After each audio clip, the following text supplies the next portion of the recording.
Social networking is a concept that predates the internet. People have always been a social being. Our ability to work together and create parts that is greater than its sum is one of our greatest strengths as being a human being. Offline social networks services as functions such as providing social support along with emotional support. Offline relationships also help with information resources along with its ties to other peers and family members.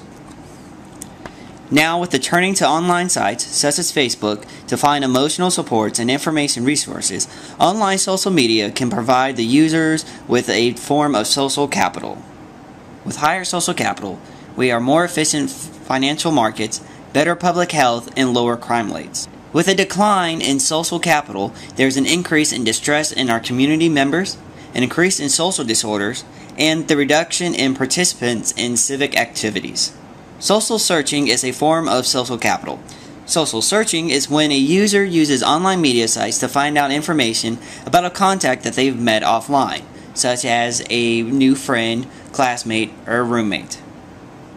Social browsing is when a user uses a social media to create new contacts.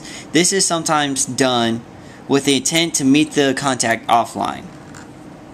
Social capital allows an individual with low psychological self-esteem about themselves to create a social interactions normally not available offline. This interaction gives them the ability to create or join groups that others have created of shared interests. Over time, the relationship between people can change. These changes can be from geographical location changes due to either their job or military reasons.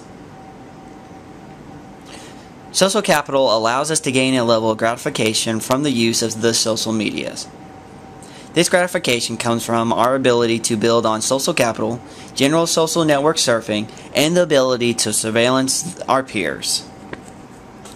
Social media has made it more cost efficient to send out mail.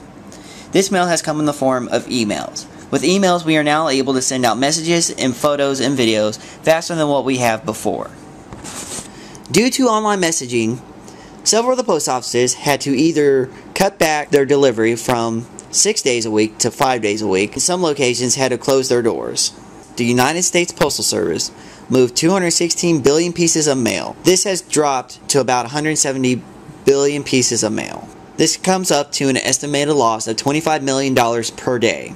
This loss is due to the move of online messaging and to the fact that the United States Postal Service has not done anything to keep up with the times.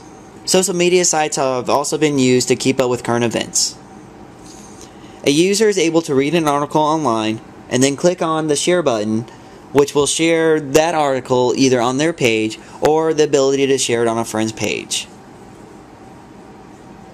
The Virginia Tech Massacre occurred on April 16th of 2007. During these events, university officials were communicating through police radios and telephones, while the students and their peers notified each other via email. Students at other schools used Facebook to ascertain their status of their friends who were attending Virginia Tech. Later, the Virginia Tech students updated their status with comments such as, "I am fine, I'm safe, and I'm coming home."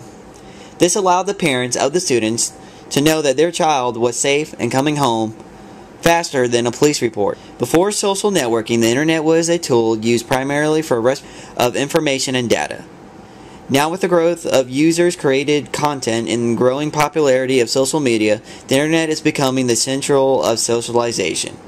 Thanks to social medias, people can now more easily connect to one another, far beyond that of just emails.